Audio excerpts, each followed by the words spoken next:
So if you're like me, you want to live a life that pleases God.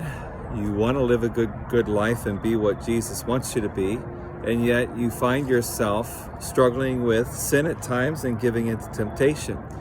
So how do we overcome those temptations and start to live the way Jesus wants us to live? One of the best ways to do that is to uncover what the strategy of the enemy is to tempt us into sin. And he fortunately played his cards, fortunately for us, played his cards in Genesis 3 when he tempted Adam and Eve.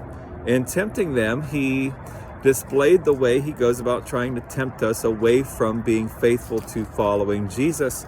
And we've uncovered a number of those strategies in the last several videos in this reflection series.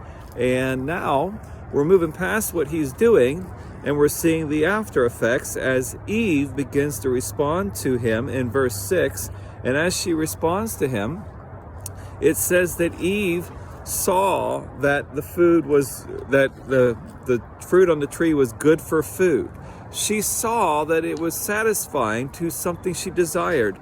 She desired food satisfaction, something to satisfy her hunger, and she saw that met that desire. And this indicates for us what is often the driving force behind us falling into temptation is us wanting something. Now, there's nothing wrong with wanting something, and a number of those things, like desiring food, are biologically induced, but they are the beginning stages of leading us into sin. In fact, James chapter 1, verse 14 and 15 gives us some insight to this concept when it says, "But each person is tempted when he is lured and enticed by his own desires. So it is my desire that entices me in, but I have not entered into sin yet." As it continues, then desire, when it has conceived, gives birth to sin. And sin, when it is fully grown, brings forth death. So it is desire that leads me into sin. So having desire does not mean that I've sinned, and fulfilling certain desires does not mean I have sinned, but desire is what drives me into sin. So I need to be paying attention to the things I desire and how strong those desires are growing, how I am tending to those desires so as to not allow me to fall into temptation. It makes me think also of 1 Corinthians chapter 7, verse 5, referring to physical intimacy within marriage. Paul tells, actually it might be verse 8 and 9, but it's in chapter 7. Paul tells those who are married, I think it's verse 5, to stop depriving one another as far as that is concerned, but to give themselves over to each other so that they will not be tempted because of their lack of self-control.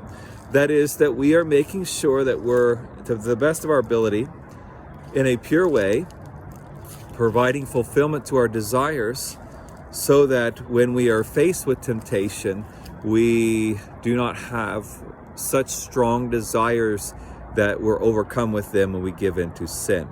So this is a way to defeat sin, is to make sure we're monitoring our desires and we're cultivating them in healthy ways. So another aspect would be love. We have a desire to be loved, and we need to make sure that we are cultivating healthy friendships in our lives that give us edification and satisfaction in that regard, so that we're not tempted by what is desirable for food. So I encourage you to continue to think about that as you face different things throughout this week.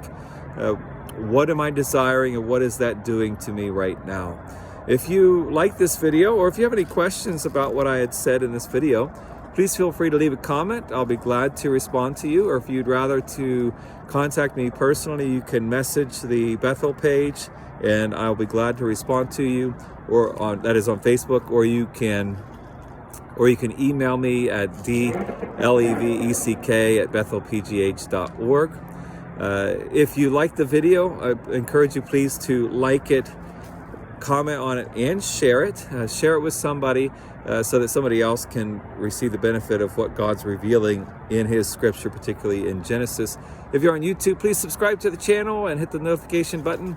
If you are on Facebook, please follow our page, and either of those things will get you notified anytime new videos are updated or uploaded onto our channel. God bless you, and let's overcome our sin.